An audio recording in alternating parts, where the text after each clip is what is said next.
This is the Byrd House Podcast. Got my boy with me, my brother. Money. Man, the one and only Solo The Dweeb. How you feeling? Man, I cannot complain.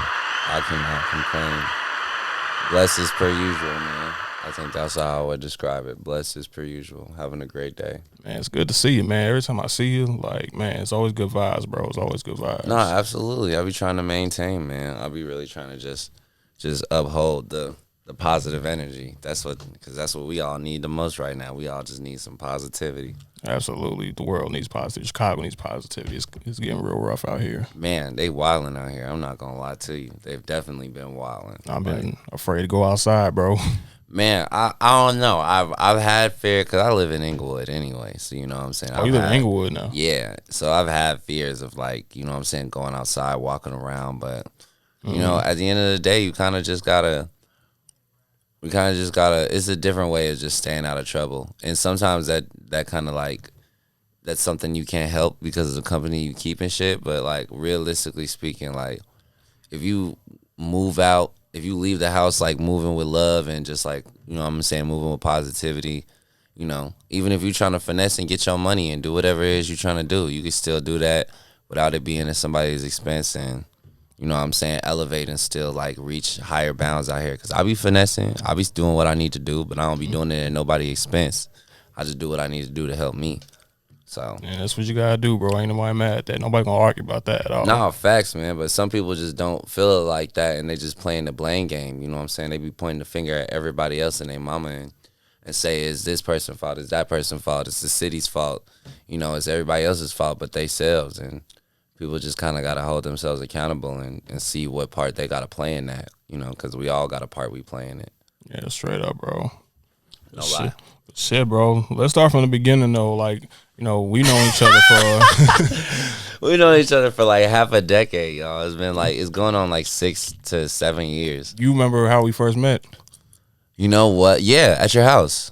Mm-hmm. Yeah. It was at your house. I was that was when I was still freestyling a lot and stuff, and I freestyled at the crib. It was you, Kingpin Rue. Kingpin actually is the one who reminded me of it recently. Kingpin Rue, because I met you and Rue at the same time. Oh, really? Yeah, that's what wow. Kingpin Rue said. He said, yeah, so you met me that time when you met Byrd at the house. The time when you did the little bump gang phone thing. I still got that. It'd be funny because when I tell people about that, they be like, what? I'm like, no, it's not what you think. We were just playing in the elevator. I got video to clarify to everybody. No, it was so funny. It was actually really funny because we all didn't really know each other like that. So for us to be kicking it, if you would have looked at the video, you would have thought we was all homies for years. Yeah, because I remember the video. You was there, Rue was there, DJ Sky was there. Shout out Sky Jetta, man. Xander Young was there. Yup. And Day was there. Mm-hmm. Yeah, so it was all just kicking the vibe and everything. And then I remember you was freestyling and you had just asked everybody to give you something to rap about. I said, rap about marsupials. And you fucking went off.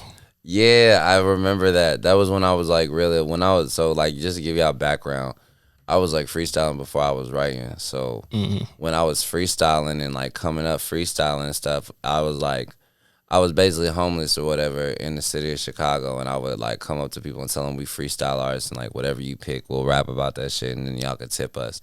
And we used to make a decent amount of bread.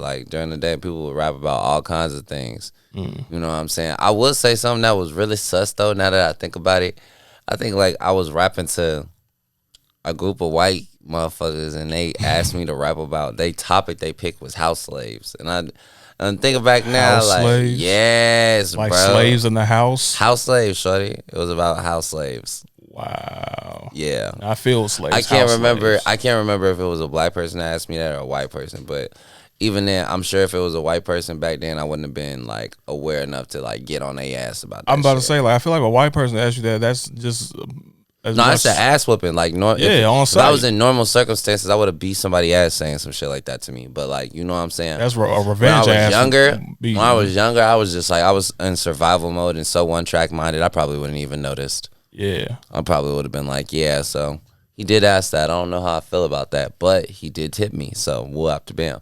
You know what I'm saying? Some weird shit like that. But yeah, we can't. It was a long time coming. We were rapping in this house and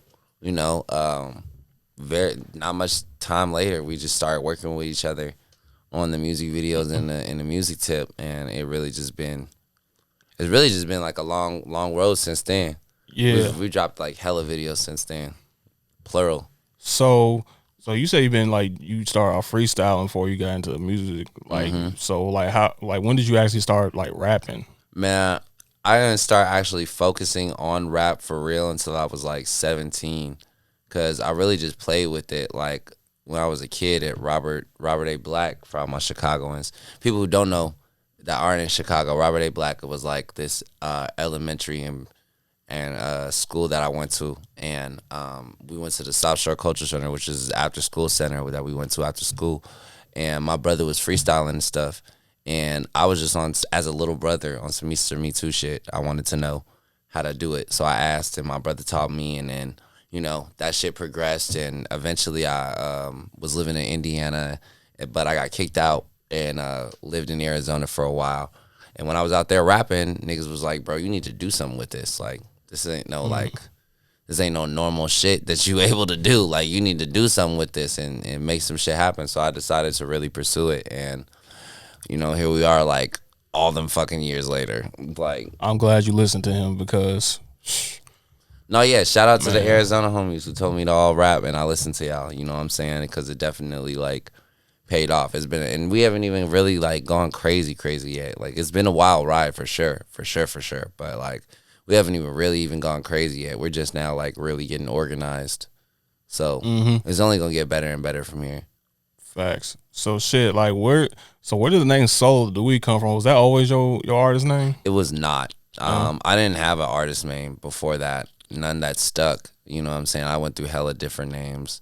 Ghost Reaper, all these other different fucking names. Ghost Reaper. All these, look, man, dumbass names. I was just trying anything, and I was more prone to, I didn't really understand the value of authenticity. So when that happened, I was just taking whatever I could get.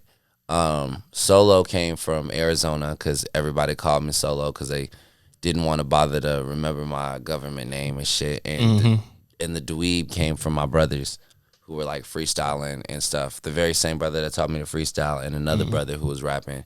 And they had this little fun freestyle group, but I wanted to join it, so they called me the Dweeb for short. I hated it at first, but it grew. So, yeah, you know what I'm saying? Here we are, like, you know what I'm saying, years later after the shit stuck, and I really ran with it. But it took me a minute to realize, because I think I just got lost in the sauce. Like, I realized I made the name cool. Like, you know what I'm saying? Like, if I changed my name right now, like, niggas wouldn't really, like, ride with the wave just off the bat. That they'd be like, we know you as Solo.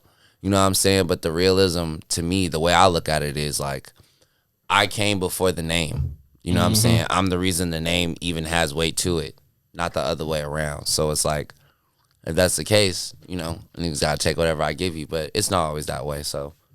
Yeah, I'm glad you stuck with the name. Like, you didn't end up changing it because, like, I just feel like it's just so magnetic to like who you are. Like, it has an authenticity to it, but that's my thing though. Like, it is magnetic to who I am, but that's the way I presented it to niggas. And then I felt like Solo The Dweeb was always something that was just for interpretation. You know what I'm saying? There was an aesthetic with it.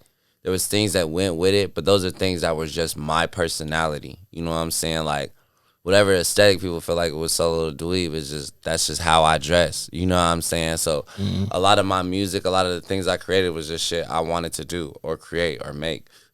And then I would just leave the crowd to interpret it however they want to interpret it. Like, I didn't call myself a turned rap. I didn't call myself a turned artist. You know what I'm saying? Other people did. So I kind of just let people interpret it and paint me whatever it is that they see when they're listening to me. Yeah. So, yeah, I wanted to ask you that, too. So, like, how did you really, like, develop, like, your sound? Like, did you listen to anybody growing up to really develop your sound? Hell yeah. But I think really helped develop my sound in a more crucial form and helped me use my artistic form in a better way, because I'm a boom bap baby. So I came up listening to, like, Common, Kanye West, Lupe Fiasco, Immortal Technique, Black Star, Mos Def, Talib Kweli, like, Consequence. I could really go on. Like, it's really, like, hella different. But yeah, you know what I'm saying? From everybody I named, if you really listen to that shit and it was about that life, then you know what the fuck I'm talking about. So like, you know what I'm saying? I came up listening to them. It wasn't until I moved back to Chicago in like 2015 and I met this group called Sound Posse. Meeting them, they really helped me open my mind to like a lot of music because they helped me understand like you got to learn to take art, not even just music, but just to learn to take art for what it is. You know, some art is meant for ass shaking. Some music is made for just ass shaking. Some music is made for just trap. Some music is made for just drill. You know what I'm saying? It's not our fault that people respond off of what they respond off of, you know? So you got to just make whatever you can and let motherfuckers interpret that shit. And I learned through Sound Posse, like, to stop being so closed-minded that just because something wasn't boom bap doesn't mean it was trash, you know? And that really helped me open my mind to a lot of shit and just create more fun, vibe-loving music, you know? And it wasn't for that, I wouldn't be able to probably make music that hit on the radio, or rather I probably would, but it would probably be like, it would take longer because it would be boom bap. It would be pure boom bap. It sounds like a good group of people to be around. So let's get into Sound Posse. Like, you know, who's in that collective? Man, it's hella people in that collective. Name drop some people. Yeah, of course. QVRS, Kato Wade, my boy Lord, you know, Special Ed, of course. You know what I'm saying? Shout out my boy Rick, who was like, you know what I'm saying, the manager for Sound Posse for a while. Shout out my boy Apollo. Shout out my boy Crunch Time. You know what I'm saying? Shout out to the Morphins, Archers, Teriyaki and them. You know what I'm saying? Big Jab, you know what I'm saying? Baby Huey and the gang, Big Cartel, Rockwell Cartel, stop playing with them. You know, Fuck Money, Get Money, my boy Shmoney and them. Like, all of them really, we all came up like knowing each other and shit. Like, you know what I'm saying? I really like started kicking it around them. And I just grew close with all of them, and now those are all like my, you know, long-term homies. We technically dissolved Sound Posse and created a new collective entirely called Late Bloomers Entertainment. You know what I'm saying? Which is realistically all Sound Posse alumni, but you know, we had to get our paperwork together. So, you know what I'm saying? We late bloomers and shit. But they helped me really unlock a level and really like go to the next level on this music shit. It was necessary. Facts. Hell yeah. So shout out to all of them, man. That's a lot of talented people. Like, man, it's y'all producers, so artists, producer and artists. Like, it's definitely, it ain't just like, all artists, y'all. No, yeah, it's producers, it's artists, it's you know what I'm saying, DJs, it's photographers. Shout out my boy Kid Yellow. How could I? How dare I? You know what I'm saying? Forget my boy like that. Yeah. Shout out DJ Kid Yellow, the official DJ for Late Bloomers Entertainment. You know what I'm saying? It's just all a part of the gang. My boy Dope from the Go, who's our vice president.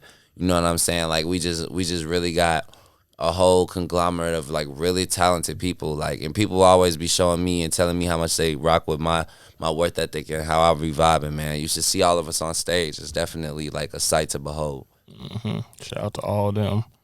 Shit, one thing I wanted to get into also, like, you know, as an artist, you know, especially when you was coming up, is like just how you really spread your music has changed, whether it was through, you know, beating the streets up with, like, you know, performing all over the place, or whether it's like at a function or even outside. It's just been polished. Yeah. It's really just been polished. Yeah. So what was the best way, like, you know, you was able to spread your music? Like, man, I would say my shows, man. My shows, like, to this day are like real life my money makers. You know what I'm saying? And and now, like, it definitely has changed since I'm charging now, and you know, it's a little bit more difficult for motherfuckers. You charging now? Yeah, you know. Hey, as you should. I definitely don't perform for free. I can't no more. You know what I'm saying? I've done too many things. Your shows made too many accomplishments, you know, so it's just like I at least gotta charge something. But yeah, you know, it definitely, even charging anything just as an artist where people were predominantly used to booking you for free, you know, people are gonna give you that dry spell, you know, are gonna take that minute to hit you up. You gotta just remain consistent.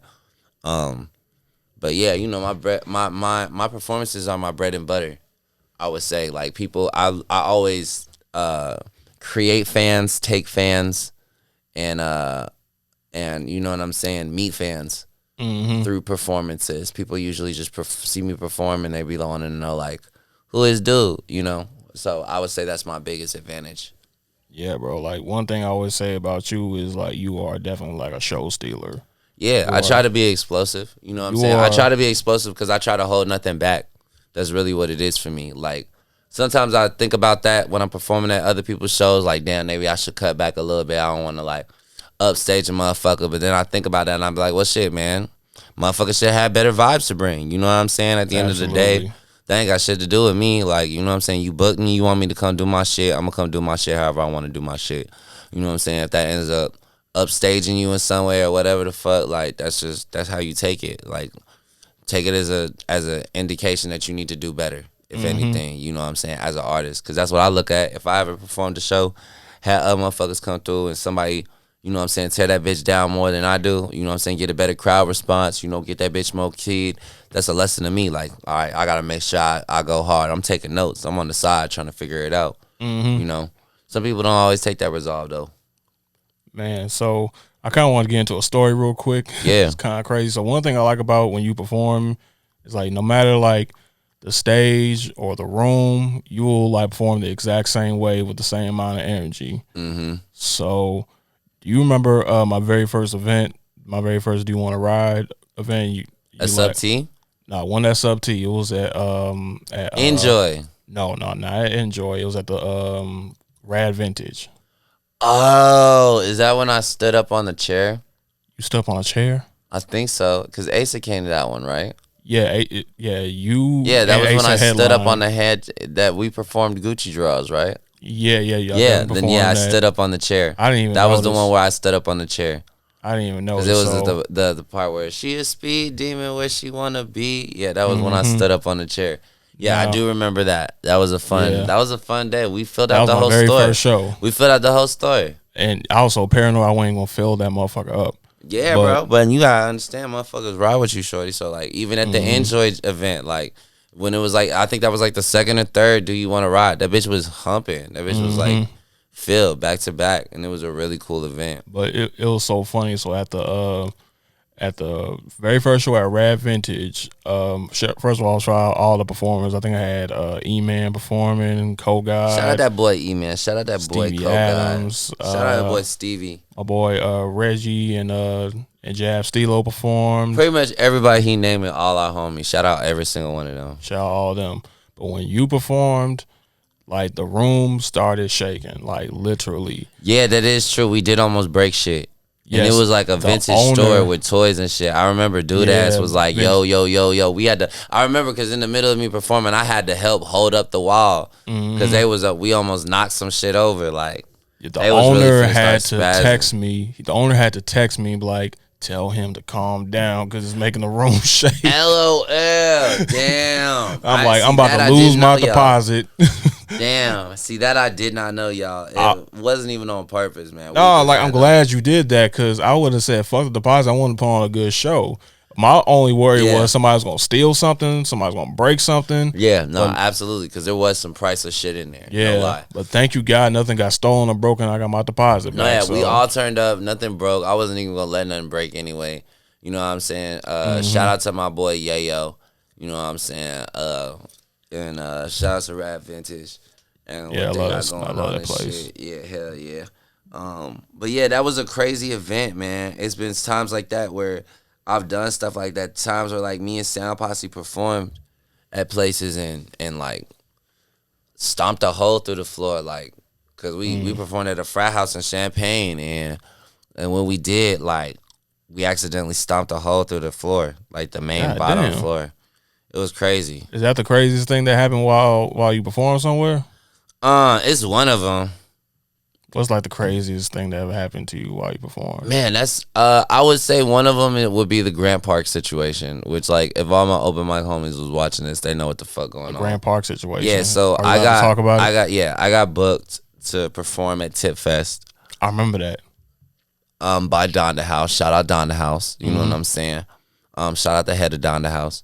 You know what I'm saying? And while performing, I guess the speakers, the way they were lined up around the front of Grant Park stage was some were small and some were big. And I guess when I started, I kicked off of a smaller speaker.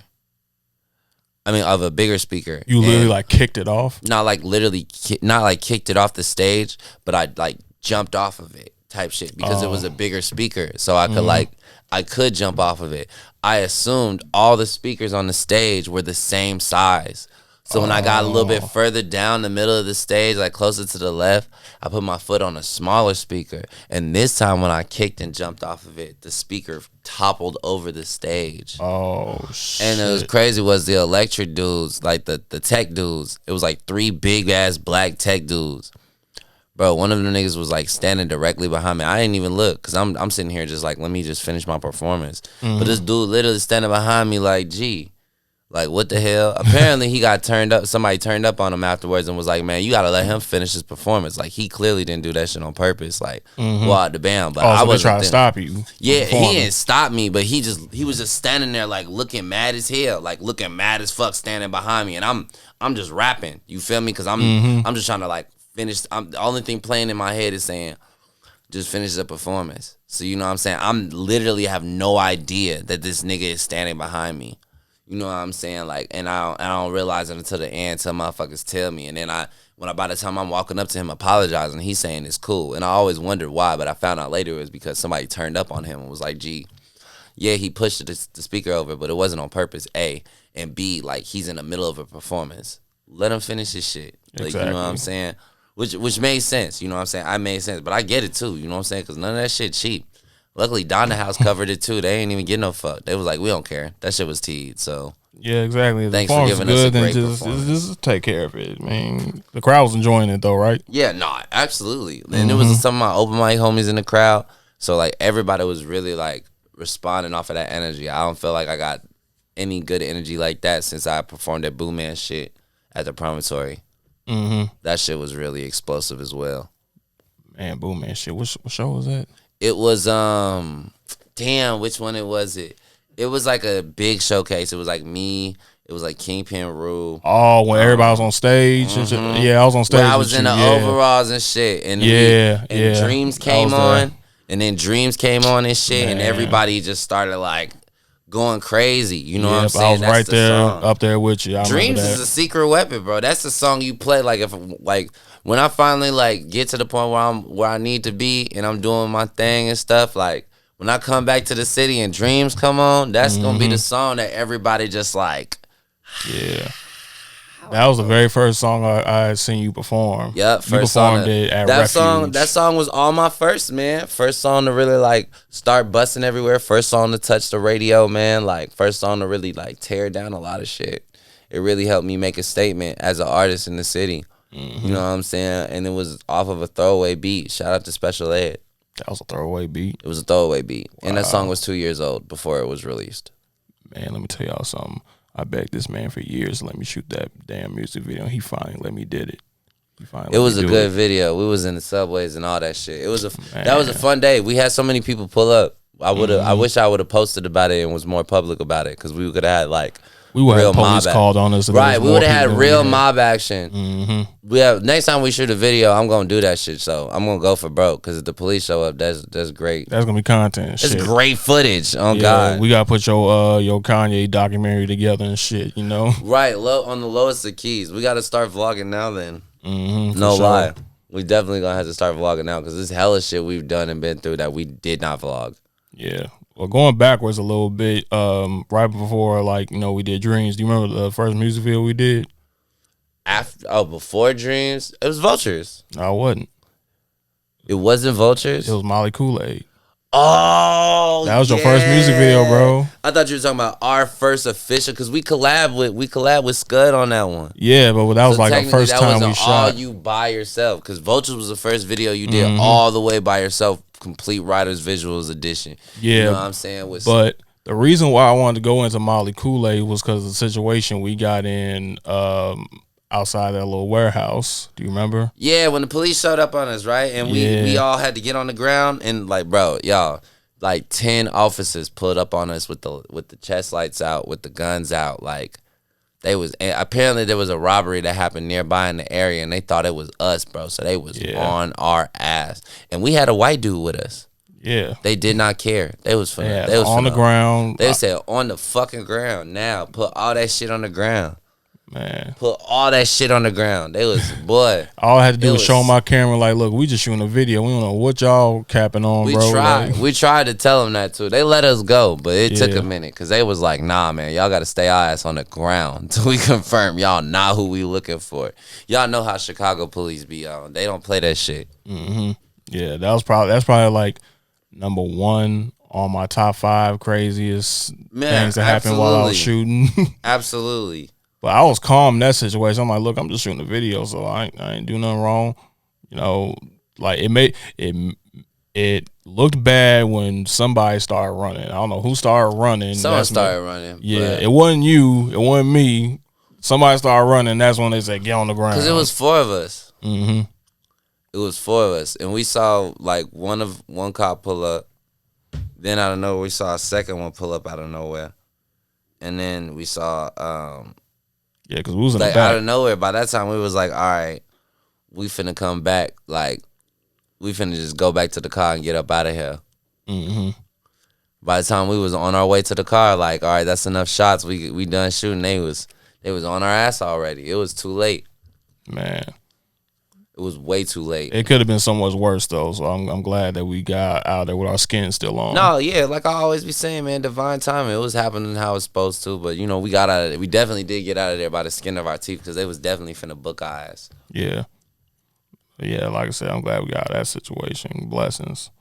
But shit, fast forward, now we get to Vultures. Vultures was the very first video that we did just solely by ourselves. Mm-hmm. You know, I shot all on my own, edited all on my own, and then shit. One thing about that some people may not know about me and Solo, we had the same birthday. Yeah, we was born on the same day, y'all. Yeah, September 25th, Libra gang. Nah, PIC shit, for sure. So we shot the video, released it on our birthday. That shit went crazy. Bro, it definitely surged. Like, that was the second. It was definitely Dreams first. Then it was, I feel like my main songs that, like, surged how it was supposed to was, like, Dreams, Vultures, then Dante, then Rich. I feel like those were the main 4. Like, when motherfuckers hear those 4 songs, they're like, yo, like, what the fuck is this type shit. Yeah, like that video like still gets talked about to this day. It still gets praised to this day because and that was when Byrd was really like getting his feet wet as a videographer. So like, yeah, like it's crazy. It's so crazy seeing Byrd now, y'all, bro. Seeing Rider visuals now, y'all, bro, because he be booked out the wazoo, bro. Like, I barely see this nigga. Yeah. And I'm not saying that like we still brothers. I ain't saying I don't know weird shit. I'm saying that like he's just always booked and busy, bro. He's so booked and busy. And y'all gotta understand that shit happened almost like overnight, bro. And that's where it started off at. Like, soon as like that video dropped, that's when like, you know, my line really started booming. Just because of that video. It's, absolutely. Like I said, it still gets talked about to this day. Man, and that's just crazy, man. It's crazy that motherfuckers is just able to make that shit surge. It makes me want to, like, years later, want to put bread into those videos and into marketing just to see, like, what that would look like for niggas and going in the right direction. Yeah. So, you know what I'm saying? It's definitely been just, like, you know, a match made in heaven since then, and we've just been working. And you know what's so crazy? We haven't shot video since 2019. You didn't realize that, did you? Before the pandemic started. We haven't shot a video in 2 years. Yes. You don't remember which one? It was Packed Aloud too. That was the last video we shot? Yes. That was the last video that we did. Damn, we almost going on 3 years. We ain't shot a video. That's why the next video we do has to be like incredibly dynamically dope. Yeah, this guy's gotta be the one right there. No, yeah, we definitely gonna have to build up a budget on to get it together. Like, really put some real work into that shit. And I'm actually prepared for that. That works for me. You didn't know that it was been? Nah, I didn't know it. Nah, man. I don't be thinking about that shit. I ain't gonna lie. I don't be thinking about how long it's been. I just be like, shit. I just look up and see you busy. I be happy you just be busy, bro. I ain't gonna lie. So like, I just be happy you be busy. So I be like, shit. You be busy, then I'ma just, you know what I'm saying, wait till you got time to do some shit, or, you know what I'm saying. But like I said, like, I know just cause based off of just our relationship generally, I know I could get priority, but I be just trying to be respectful to your time, cause you be, you know what I'm saying, you got hella clients now, you know what I'm saying, you got hella shit to do. So I'll be just trying to like be respectful of that and work with that. You know what I'm saying? And then try to catch you when you free. You know what I'm saying? To link up with you and do some shit. But you know, that's gonna change. Of course, you know what I'm saying? Motherfucker artists don't be always considerate to the supporting players in their team in the game. And that's their videographers, the photographers, they DJs, you know what I'm saying, they managers, they producers, niggas like that. Motherfuckers act like it all be just them and that's all there is to it, and it don't. And we really got to start showing more love to our supportive members more, because, you know, there's no I in team, and it's a group effort that makes this shit come together. So niggas got to start acting like that. For sure. So yeah, that was the last video that we did, but it was literally before the pandemic. Can't believe that shit. Did the pandemic affect you in any way? No, it didn't. Not at all. I was outside every day. Me too. Like selling drugs.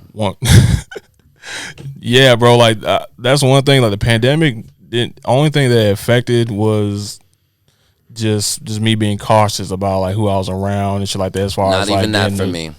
I mean, I was still outside, like, bro. Like, I didn't even get sick. It was fucked up. I didn't even get sick until after we was able to go outside again. Yeah. Like, and then I only got sick for a weekend. I only got sick for like 3 days. Yeah, to my knowledge, like I never caught COVID, and every time I got tested, I didn't catch COVID. Even when I felt like I was getting something, I took so many tests. I think I was them asymptomatic niggas. I think one of them niggas who don't really get it, but like, you know what I'm saying? I'll give it to somebody indirectly and not know about it. I'm not saying that's what it is, but I'm saying like that's what it if it was that, if I had COVID, it would probably be that. Yeah. You know what I'm saying? Because my diet ain't the best, but I try to be balancing certain shit in there. Yeah. Especially when I'm making smoothies or doing shit like that, I'll be like, what does this say this says? Does this, and this for your body? All right, cool. Throw that shit in there. But that's the thing about me too, is like I'm so prone to getting sick, and like the time when I'm supposed to get sick from this shit, I don't catch it. Like it's so weird to me. It's so weird. It's like a type of so based off of your immune system, if you really like, so our immune system is supposed to be adaptable, okay? You know what I'm saying? As humans, our immune system is supposed to be adaptable. But if your diet is ass, you know what I'm saying? And it's like, I mean, like truly ass. Like, I'm not talking about you have a salad every once in a while. I'm talking about no salads, all pop, all junk food, all juice, all this, all that, and the third. It makes it more difficult for your immune system to do its job, which is kind of like what they want, of course. So they can be able to get you sick on purpose. So they can be able to make you go to the doctors on purpose, and then make you be able to pay for that shit so you can get a little bit better, but not better enough to not get sick again. So you can get sick again and go back to the doctors and pay for it and so on and so on. Facts. You know what I'm saying? So like for people like us who actually do take care of our immune systems a little, I don't even take care of my immune system a lot. I barely take care of my shit. Yeah. You know what I'm saying? But I take care of it enough where my immune system really does keep me from getting sick.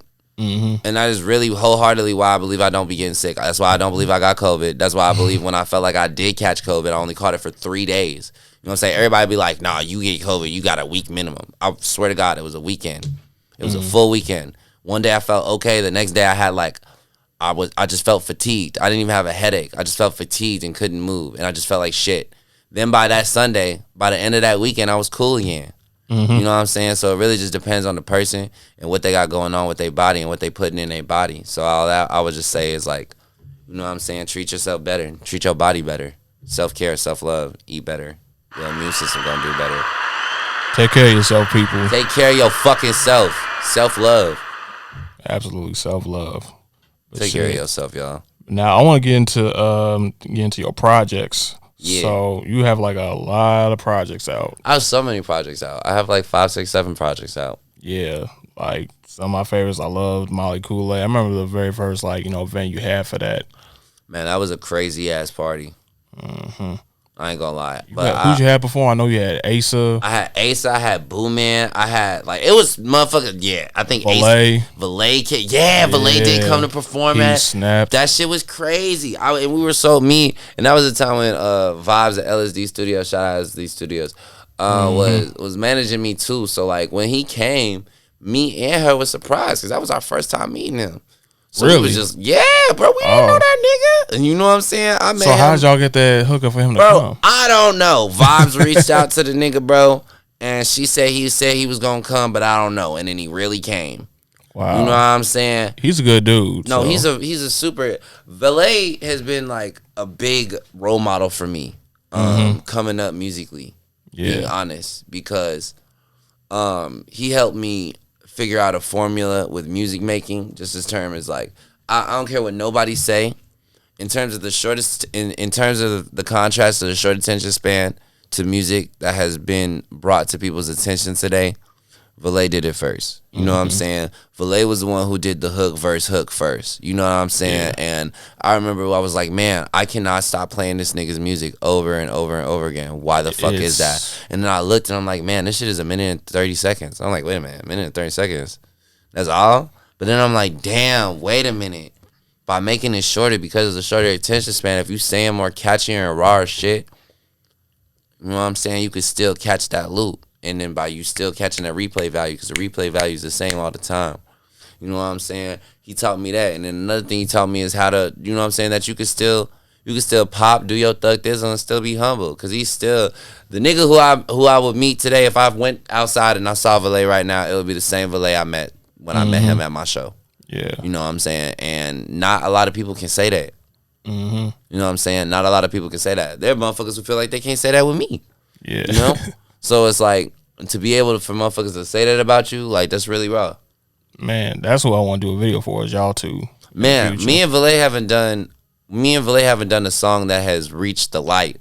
But I always am hopeful and optimistic that we will soon. But, you know, with someone like that, like, Valet's more of a homie to me than, like, you know what I'm saying? He's more of a homie to me than, like, you know what I'm saying?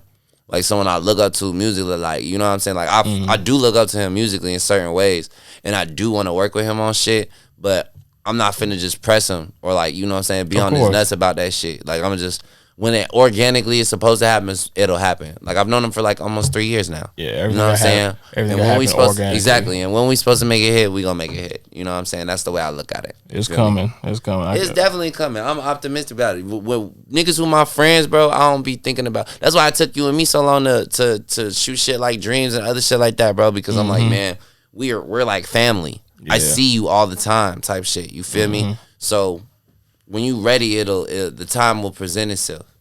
Absolutely. For real, so, for real. out of all the projects that you dropped, like, which one is your favorite personally? Oh, that's hard. But if I had to choose one right now, my top 3, first is Die Lame, Dielme. That's a recent drop. That's a recent drop. That's like my Detroit tribute tape.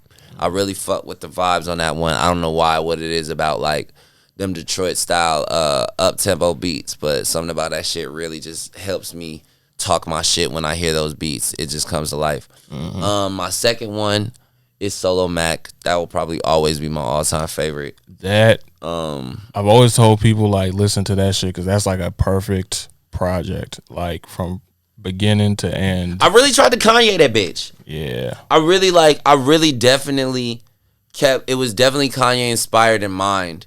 And definitely, like, because, you know, a big thing about tapes these days, like, even with the most biggest artists you can think of, outside of artists like Drake and Kanye West and shit like that, don't nobody put no work into their albums no more. They don't. They just want to just record shit, put it together, and they just drop record the shit, put it together, drop it out. Like, you know what I'm saying? No skits, done, ain't no real presentation of work. It's no real story being told. And you worked on that project for a long time. Yeah, I worked on that project for like 1.5 years. And it was a real story, I felt like, that was being told and explained. And that was like my real, like, stamp on the music, my real debut. Yeah. It's such an amazing. If you haven't listened to it, I'm very much proud of that project. Shout out Real Mac too. Yeah, shout out that boy Real Mac, man. Shout out that boy Real Mac. You know what I'm saying? Another person who I just organically met and just started rocking with. You know what I'm saying? He really fucked with the energy and sold me the beats for a really good price. You know what I'm saying? If you definitely up and coming and you want to fuck with some real great producers, definitely fuck with Real Mac. Definitely reach out to him, bro. He's definitely a dope individual, a smart guy, and he's reasonable. So fuck with him. Yeah, he's definitely one of the top producers out here. In Super cold. It doesn't make sense. Him, D Brooks exclusive, niggas like them, go crazy. Shout out D Brooks exclusive. Oh yes, for sure. Shout out that nigga D Brooks. He's also a bad man. So what's number 3 on your list? Those are your top 2. My third one is Noise Complaints, which is my most recent drop. Noise Complaint. Yeah. If I had to choose, I would say Noise Complaints, my most recent drop. It'd be crazy because I still hear about Molly Kool-Aid every now and again. But that was your debut as project. An artist, yeah, that was my real debut project. And that's probably why I wouldn't even come back to it. You know what I'm saying? Because like as a youngin', I just hearing my younger self, I just hear everything. And I'm just overcritical on it. Like just because I just remember all the things I could have did better and should have did better. What do you think you could have did better? For Molly Kool-Aid, man, shit. I just feel like I could have came harder, but this is me older listening to younger me. You know what I'm saying? Like, I know older me now can say like things that are, I could wake up tomorrow saying shit that was harder than shit I say today. You know what I'm saying? So it's like, that's just me being critical on myself. But like realistically, Noise Complaints is definitely like my third favorite because that shit is really hard. Facts. All right, so the next thing I want to get into, this is something new that I want to do in the podcast. It's called Fill in the Blanks. Okay. So I want you to, I'm going to say a phrase, like I'm going to say like blank is the best rapper alive, and you give me your opinion on who's the best rapper alive. Some of these questions may apply to you. Some of these questions are just your honest opinion. So, you ready? Yeah. All right. Blank is my favorite Chicago artist of all time. Kanye West. I have to think about that. Really? West, Why? Bro. Cause man, Kanye West is. I mean, everybody's answer is Kanye West. I mean, yeah, but there's a reason for that. But there's so much more artists out there. Me personally, yeah, there are hella more Chicago artists who I both like and look up to. You know what I'm saying? The list definitely goes on. Common, LEP Bogus Boys. You know what I'm saying? Lupe Fiasco. The list definitely goes on. You know what I'm saying? I'll get on the local more standpoint if I need to. You know what I'm saying? Saba Pitt. Chance the Rapper, you know what I'm saying? Mama's Boys, that's too old for y'all. Roy French and Black Raphael, you know what I'm saying? Yeah. Like, niggas like them, those are all groups of artists that I came up real life looking up to on a local and global standpoint. Kanye is my favorite artist because A, I grew up off of him. B, this is me speaking on his artistry and not who he is fundamentally as a person or his characteristics as a person. I'm just talking about the music, and that is all. Him as an artist is just like amazingly unforgettable. You know what I'm saying? Like his production is out of this world. He kind of has writers now, and his artistry is taking a different direction. But he's still an amazing artist. You know what I'm saying? Who's always had like controversial, timeless lines. Like I can play any of his albums right now. Like for both of us. Any of his albums? Any of them. You love all his albums? Any of them, bro. You love all his albums? Any of them. I would say the one I like the least is probably Jesus is King because I'm not a gospel guy. I'm not a gospel dude, bro. I don't care. I'm not a gospel guy either. I love that album. Yeah, I don't care. I think Yay is his worst album. And Yay is his worst album? Yeah, I like 2 songs off of there. I ain't gonna lie. Is Yay? Okay, Yay's not Yeezus. Which one's Yay? Yay was the one, damn, what song was on there? Kids See Ghosts? Was that on there? No, that's him and Cuddy's joint. It's the joint with him. Cuddy is on the song, and 070 Shake is on it. I forgot the name of the song, but I love that song so much. It's kind of fucked up. I don't remember the song, but LOL. Yeah. It's like the intro of the song was like, I thought about killing you, premeditated murder. That oh, yeah. That's my least favorite Kanye album. I know what you're talking about. That album with the mountains on it, where he's like, I'm bipolar. It's awesome. Yeah, I like that album too. I didn't like it. Like it just. I liked that album too. I like Yeezus more than I like that one. Now I would say this: there have been times where his works of albums. You know what I'm saying? I'll kind of be like, yeah, I don't fully think I understood the direction about that. But I learned since 808 and Heartbreak not to do that shit. Because I said 808 and Heartbreak was trash when it first came out. But like a year or so, yet a year to a year and a half later, when I got a little older, had a little experience, and had a chance to sit down and listen to that shit, I'm like, yo, this is so fucking cold. Like, this shit is so ahead of its time. I didn't know what I was listening to. So a lot of times I've learned, like, when I listen to albums, if I don't fully understand it, come back and listen to it a little bit later and see if you still hear the same thing.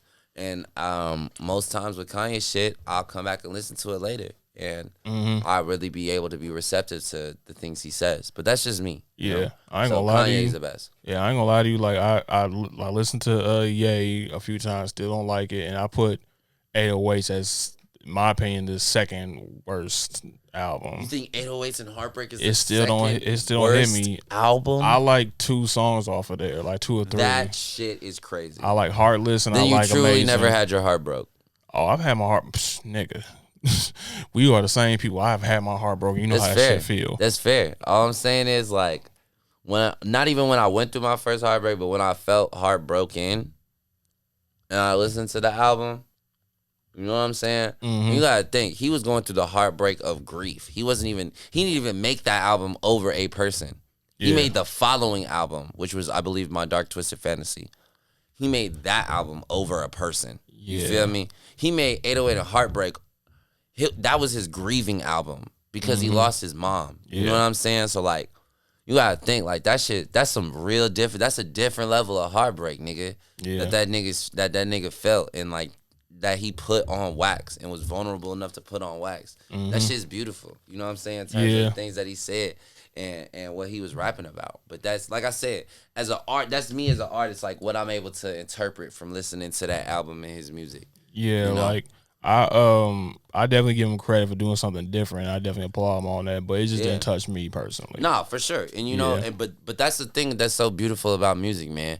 It's all art. You know what I'm saying? And what is art? Art is pure interpretation. You know what I'm saying? Exactly. Everybody in this room could have like this could be a painting, and everybody in this room could see something different. It could be 10, it could be 3 people in this room, it could be 20 people in this room, and everybody could see something different. Some motherfuckers might see the same thing, but everybody gonna see something different.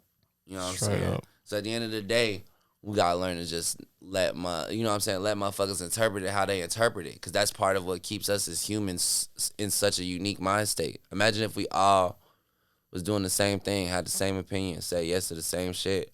This world would be lame. As fuck. As fuck. It's fuck.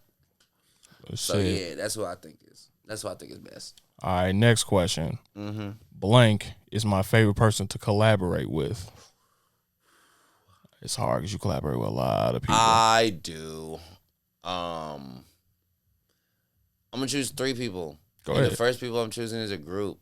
My group, Late Bloomers. I definitely love collaborating with them first and foremost.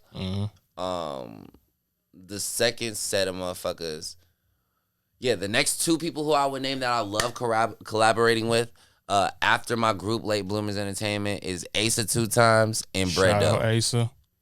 Yeah, and Asa and who? Bread Dough. Bread Dough. Yeah. Shout out Asa. Shout out my boy. Shout out Asa. Shout out Bread Dough. You know what I'm saying? Those are 2 phenomenal artists. Those are both vets. They've both been here for a minute.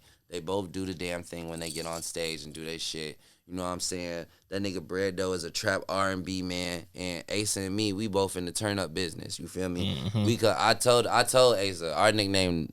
You know what I'm saying? The Bussin' Boys. You know what I'm saying? We always out doing that shit. You know, every time me and Asa turn up somewhere, it's really like unforgettable. So all the time. Every time.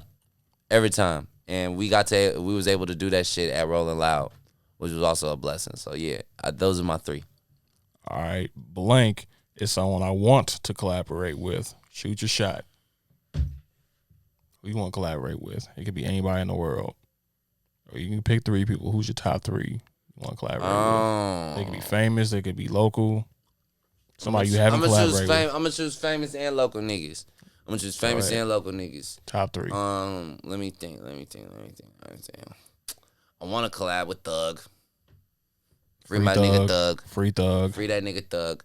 He ain't do nothing. Free him. I want free Gunna too. Well, I don't know if they ain't do nothing, but free them niggas though. Man, free them niggas. Young Thug, motherfucking OG Steve-O. Our shit. Y'all never made nothing? No, we never made nothing, man. Oh wow. We just homies. I really be just on some cool shit with people, bro. Like, I mean, that's cool. You know what I'm saying? When we collab, it'll come. Like, I'll be on some, like, if it's supposed to happen, it'll happen type shit. I really be on that. I don't even believe in, like, really, like, tapping niggas and be like, yo, man, come to the studio. Woo out the bam. Because half the time when I'm in the studio, I be focused on myself. I be focused on perfecting my sound. You know what I'm saying? I ain't out here with a million played hit song and things like that, bro. You know what I'm saying? So until I'm at that point, I'm really at that point where I can really define myself as that level of artistry, bro. I got work to do, and I have to keep working on myself. So I don't even be thinking I have time for collabs. Some people be, you know what I'm saying? I feel like niggas like OG Steve-O and Flex and other niggas like that be, you know, be also in the same right, doing the same thing I do. You know what I'm saying? Focus on their own sound, their own artistry. So with them, it's easier to keep in mind for collaborations because it'd be like, shit, when it's supposed to happen, it'll happen. But there'd be other motherfuckers who be trying to force that shit and be like, damn, bro, you ain't worked with me yet. This is that and the third. And I'd be like, man, I'm doing something right now, bro. Like, you know what I'm saying? It ain't even personal. It's just you can't rush art, people. You can't rush art. That's what they said in Toy Story. You can't rush art. Toy Story 2. They said that shit. That shit is so important. The old nigga was right. The old nigga was right. You can't rush art. You know what I'm saying? And I've had issues with that, like with my own family before. You know what I'm saying? When motherfuckers took that shit personally. I've just tried to tell them, like, when it's supposed to happen, it'll happen. And they be thinking I'm trying to just say that shit on some like metaphorical mumbo jumbo. I'm like, no, G, I'm really am a firm believer of divine timing. So when we're supposed to collab and work with each other, the time will present itself, the place, it'll all be right. It'll all slide together like it's supposed to. Facts. All right, next question. Blank music is growing on me. Who's an artist whose music is that you was not feeling at first, but it's like slowly growing on you? Could be somebody local, could be somebody famous. I wouldn't even say the music growing on me. I would say I'm definitely on their wave. Sada Baby. Like, I was already into Sada Baby prior, but when I started listening to his albums and shit, and I started hearing songs and listening to the shit he was saying, I'm like, yeah, bro, I'm hooked. I really fuck with his, not only his energy, but his unorthodox manner of spitting. Right. He really spits bars and like will take that shit in a direction I never saw coming, and it'll be so enticing. You know what I'm saying? Like, think about that shit, like dan-a-dang, dan-a-dang, dan-a-dang. Chopper got a chainsaw on it, started up. Bitches everywhere shaking ass, party butts. Like, that shit crazy. That's a crazy ass line. Like, you know what I'm saying? You ain't heard no chainsaw on a chopper since Gears of War. You know what I'm saying? So like, just the imagination on this dude and like the form of unorthodox energy that he brings, and manner of unorthodox lyrics and style that he brings to his rap is really interesting and enticing to me, because I always try to look for ways to make myself more unique. So, you know what I'm saying, I practically, like, you know what I'm saying, listen to his shit and take mental notes, you know. I'm like, okay, I see how he tried to, like, on an analytical way, you know what I'm saying? Not so much as like I'm trying to steal his flow, but like I noticed something he'll do in terms of like his writing style or rapping style, and I'm like, oh, so he did this with the inflection in the bar instead of this. You know what I'm saying? I should try that. You know what I'm saying? Certain rhyming patterns and rap patterns and shit. So that's the type of shit I try to take into mind, because I'm always trying to look for ways to level up my own flow. Yeah, Sada Baby is somebody, I don't know, like, I feel like I listen more to his stuff, because like anytime I listen to any of his stuff, it just don't grab me.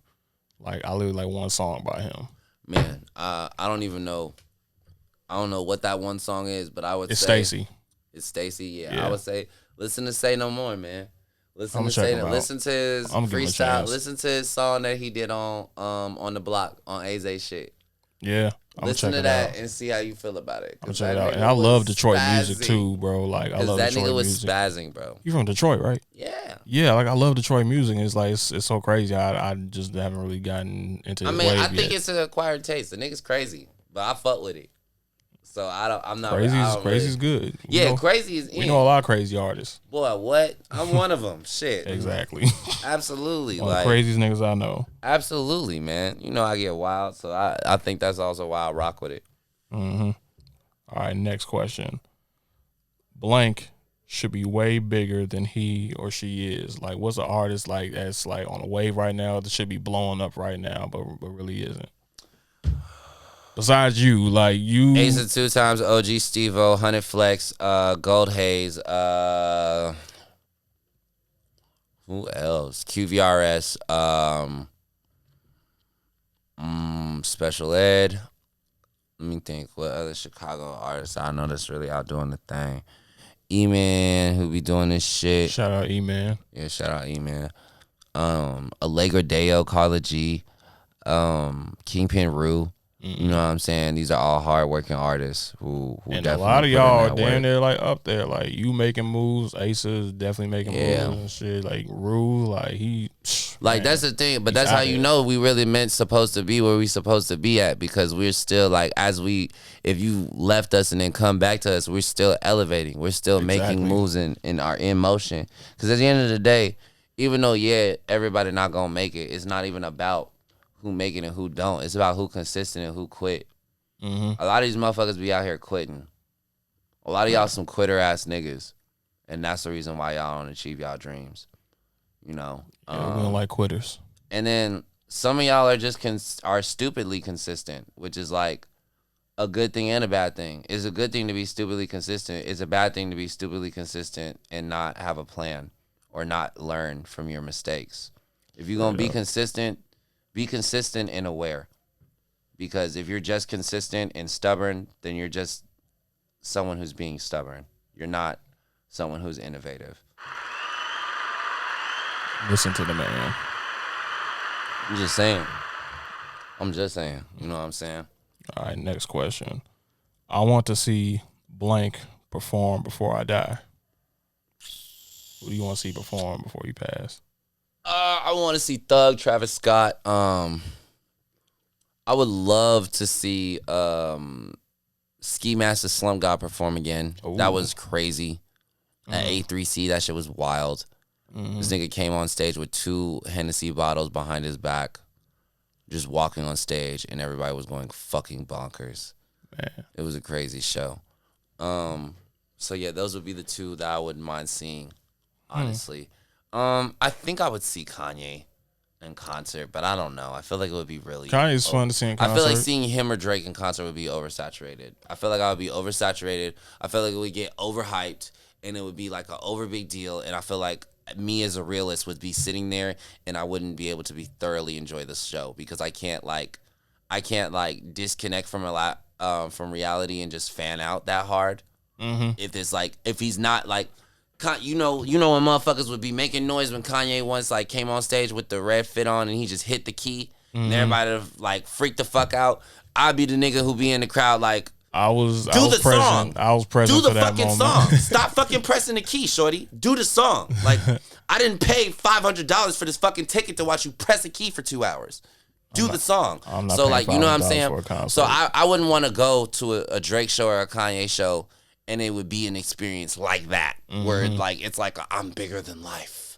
No matter what I do, you gonna love it. Because I'm gonna be mad if I don't love it. You know what I'm saying? I wouldn't even want to do that shit. I want to go somewhere. I would love to go to a Tyler, the Creator show.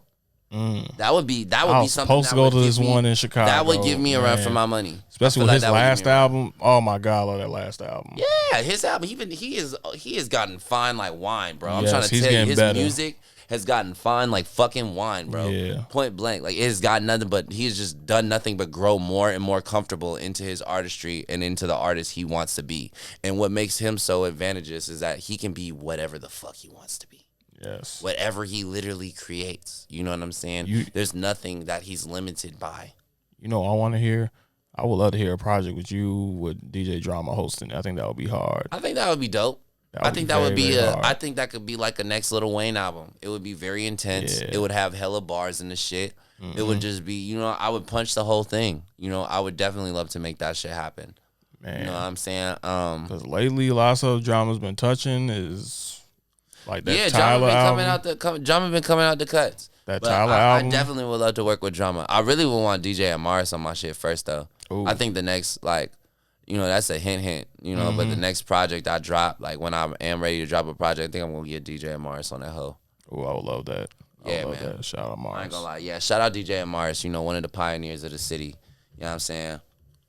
Also, while we at it, shout out 92.3, shout out WGCI, you know what I'm saying? Shout out my boy Zach Boog for the recent interview. Shout out Joyce Radio, you know what I'm saying? Shout out the gang, you know what I'm saying? Shout out Late Bloomers Entertainment. All right, last question. What's up? Blank is the craziest moment in my career. It ain't happened yet. I ain't got one. Ain't happy yet. I've done some crazy. I've done some crazy shit, but I don't feel like nothing out of the ordinary has happened for me yet. Real life shit. I feel like That's some fair. crazy shit has happened, but I don't feel like my little crazy, like, yeah, that nigga was out his fucking mind. Like, you know what I'm saying? I was actually, that's so crazy. Me and my homie was watching the Triple X Testosterone The documentary. I just you know finished what I'm watching that saying? too. And from watching half of that shit, I've realized two things. The first thing I realized is that, you know what I'm saying, A, he definitely did that shit. First thing I realized. And second thing I realized was that even though I have some intense shows, I definitely have some intense shows, I'm barely getting my feet wet. You know what I'm saying? Because I see just the way he be going during shows and shit like that. And it's just like, I can either see myself going that hard or going harder. You know what I'm saying? So it's like, I got to really like achieve to make that shit happen. So I could really like, you know what I'm saying? Because if I keep just talking about my potential of what I could do, who knows what the fuck I'll be just sitting here talking about what I could do. And you know what I'm saying? The opportunity, I need to go take that shit, snatch that shit from somebody. You know what I'm saying? So yeah, my craziest moment ain't happened yet. But when we get there and that does happen, I'll be sure to let you know. Oh, we gonna be right back here talking about it. Boy, is we. I'll be right back on season 2 on y'all ass. Man. Shit, bro. Well, hey, what you got coming next, bro? That's what I want to know. I'm dying to know. You know I gotta know. I don't know. You don't know you're not working on nothing? I'm working on plenty. You just But working. as far as in terms of working on what I can publicly speak on, I don't know. So I don't know. projects? I ain't got nope. They can go check out the projects I got out. I dropped like 3 projects before I stopped dropping music. Yeah, name dropping so people will know. I dropped Noise Complaints, I dropped Die Lame, and I dropped this project called this single called Sold. You know what I'm saying? I also dropped a music video off of Noise Complaints called Sneeze, featuring my boy Southside Foster, aka Wooded Turbo. You know what I'm saying? You can go find that shit everywhere. You can go find any of my music everywhere. You can find anything that you want that got Solo The Dweeb on it anywhere. As soon as you type in Google Solo The Dweeb anywhere, fuck is you talking about? Just do it. That's all you got to do. I want to go back to Sold real quick. So was Sold a diss track? No. No? No. I could have sworn you put it out as like as a response. I said it's a Kingpin Rude diss, but yeah, it was a hard song that I liked. And it was just happened to be around the time Kingpin Rude dropped the diss. So I'm like, fuck it, man. It was a friendly diss. But I mean, I wouldn't even call it a diss, bro. Well, not you. No, oh, you talking about Kingpin? On him. Yeah, his ass did a friendly diss. Whatever. I'm not even thinking about that shit. So how do you like respond to like somebody diss you on a song? If someone diss me for real, yeah, I'll tear their ass apart. Like that's the reason why I didn't. That's why I just picked a song and just called it a diss for Ricky. You know what I'm saying? Because, so it's basically kind of like killing him with success almost. Boy, if I really wanted to respond, bro, him and his entire team of whoever the fuck supports him will want to fight me. When I write diss tracks, bro, niggas get mad, bro. I write. You put out diss tracks before? I haven't yet, but I used to battle. You gotta understand. I mean, it don't depend on me. It depends on if I drop a diss track, it's a retaliation. It ain't never me dropping a diss on a nigga, because I ain't worried about no nigga enough to drop no diss on a motherfucker in the first place. You feel what I'm saying? That's just me being real, not even on no cool guy shit. But if a motherfucker diss me, don't do it, y'all. Don't do it, because because and then on top of that, bro, I came from you know what I came from, bro. Freestyle, not only just freestyling, but freestyle battle rapping too, bro. So I don't believe in none of that. You know what I'm saying? Go like, you know what I'm saying? So I'm low blows, whatever the fuck. I don't give a fuck what the fuck going on.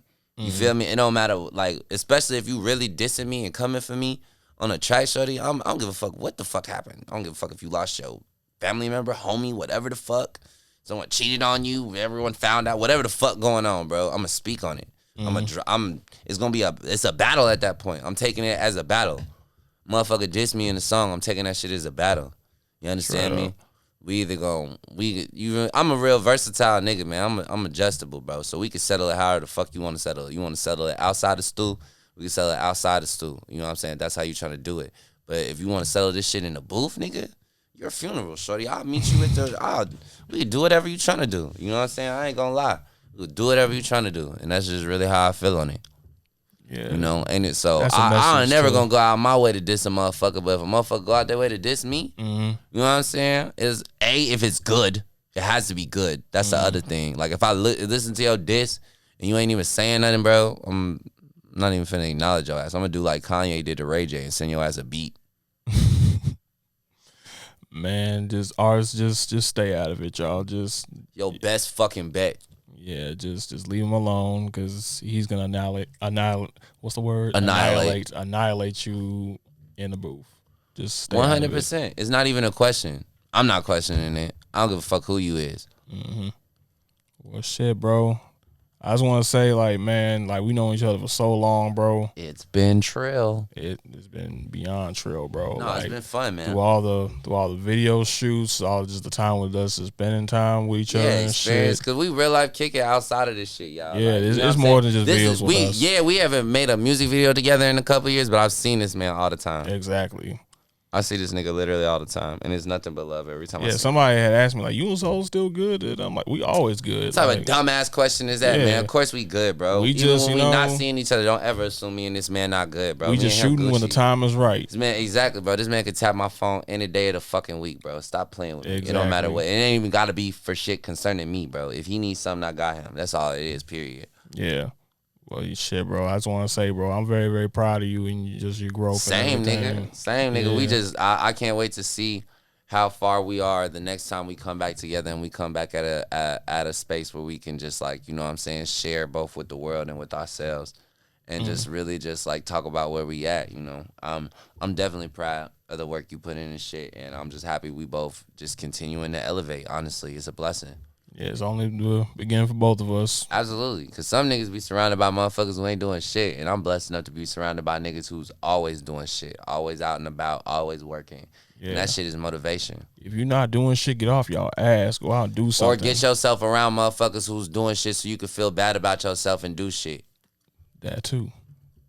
Whichever works for you. Whatever works. I don't know. I ain't Phil. I ain't Dr. Phil. Hey, none of us are doctors, but shit. Oh, God. Hey, oh, God. I appreciate you for coming, my boy. Definitely. Definitely want you to come back again. When you Yes, come back sir. again, hopefully we'll got a project going or something. Nah, man, we'll have something to talk about. Don't worry. I always got something to talk about, even when I ain't got nothing to talk about. Don't worry. Hey, man. Hey, the Solo The Dweeb. Yes, sir. Byrd House Podcast. Money! And we out.